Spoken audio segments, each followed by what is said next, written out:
नमस्कार, अमरावती खबर के न्यूज बुलेटिन में आपका स्वागत है। आइए पेश करते हैं आज के प्रमुख समाचार।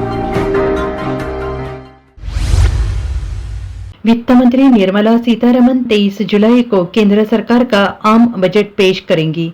यह मोदी सरकार के तीसरे कार्यकाल का पहला बजट होगा। राष्ट्रपति द्रौपदी मुर्मू ने संसद के पिछले सत्र में 2 सदनों को संयुक्त संबोधित करते हुए कहा था कि इस बार बजट में कई ऐतिहासिक फैसले होंगे। केंद्रीय बजट से नौकरी पेशा वर्ग को बड़ी उम्मीदें हैं। ऐसा माना जा रहा है कि इस बार टैक्स छूट से लेकर टैक्स स्लैब में बदलाव पर बजट का फोकस रहेगा।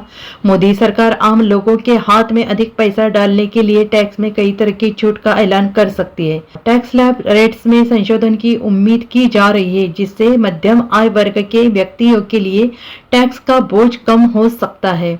इसके लिए नई टैक्स व्यवस्था के तहत अधिकतम अधिभार दर वर्तमान में 25% तय की गई है, जो पिछले टैक्स स्ट्रक्चर में 37% से काफी कम थी।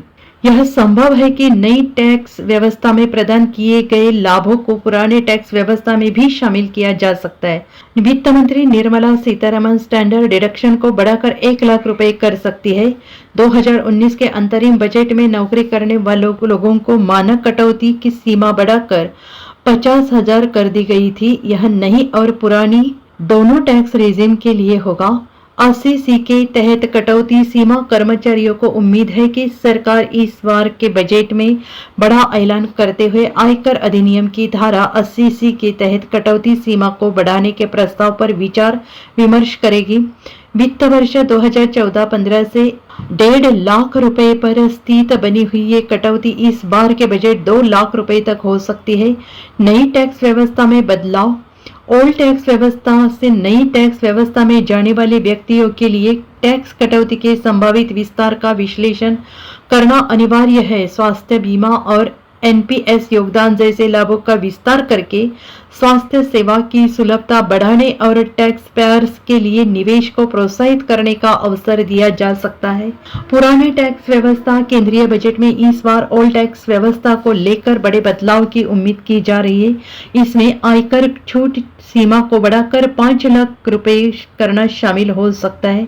सरकार पर्सनल टैक्स पेयर्स पर बोझ कम करने के लिए टैक्स स्लैब को सरल बनाने और रेट्स को कम करने की संभावना है। हाउस रेट अलाउंस सैलरी का एक पार्ट है, जो नियोक्ता द्वारा कर्मचारियों को उनके आवास व्यय को पूरा करने के लिए प्रदान किया जाता है।